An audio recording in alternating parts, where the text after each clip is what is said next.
The Competition Commission is probing allegations of collusion by banks. It's a very serious issue. The Sekunjalo Group has made this claim after its accounts were closed. Sekunjalo is going even further. It's going to the Equality Court, accusing the banks of racial discrimination. So let's unpack this. Legal expert Zelna Jansen joining us here on the South African Morning. Zelna, good morning to you. Give me a sense then of what you make of this. I mean, these are very serious allegations, not just by banks allegedly involved in collusion, but even as far as racial discrimination. Good morning. Good morning, Gareth, and good morning to your viewers. So I think what Sekunjalo is raising in terms of being racially discriminated against is that the banks are racially profiling him in terms of the actions that they are taking against him. So that is the background sense that I'm getting. And then there were also the class action that is joining the Equality Court court case that is being brought by Sekunjalo. And they are also citing that, in terms of the products that banks are offering, there's a difference of interest and procedures against clients who are come from previously disadvantaged backgrounds, if I may put it in that sense. So how difficult is this to A, prove, and then B, to take on from a legal perspective?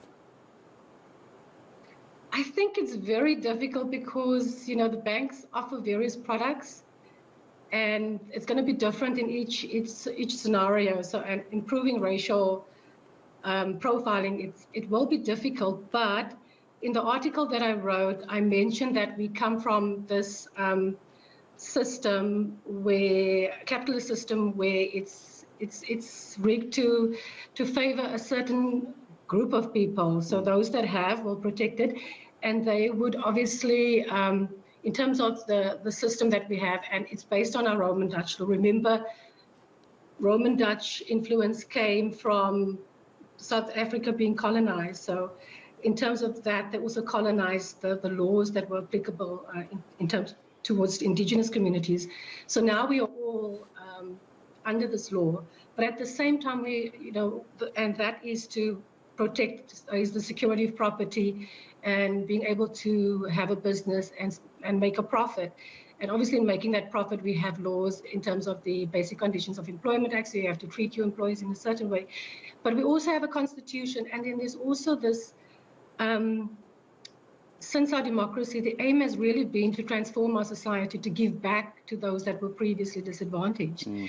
And the system doesn't allow it, doesn't take into account certain factors that those that come from these previously disadvantaged backgrounds have. So for example, if I were we're an emerging farmer and I were to apply for a bank loan in the land bank, and this was some accusations that was made a while back that if I was black, then I would be considered more of a risk, probably because I don't have the background. And obviously the bank would want to secure its loans, so they would have a formula in terms of what they're doing. So maybe this is what they're saying in terms of we need to relook at this entire system. Is it helping taking South Africa forward, or is it hurting the system? And it's generally been quite a closed circuit, hasn't it? I mean, anyone who's ever had to deal with the bank, even as an individual, knows just the kind of red tape that you have to cut through and the loops that you have to jump through as well.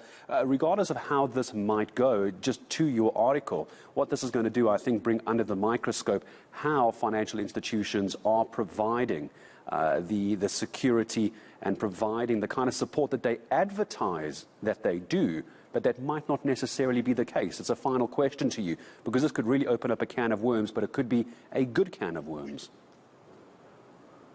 I think this is something we're going to have to argue, because those that are, we have a system of rule of law and we have to obey the law. But if you are economically deprived, then, you tend to lose respect for that rule of law.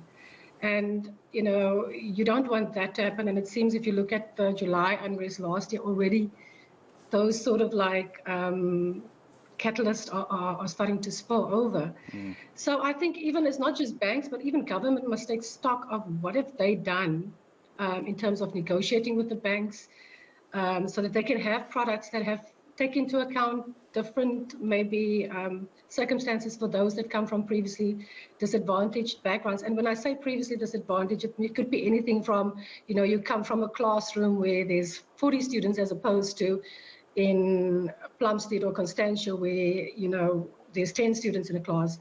So how does that develop a previously disadvantaged person in terms of emotional intelligence, how they communicate, literacy from whose point of view? So we have to start thinking broader, and we need to be creative in terms of what we're going to do.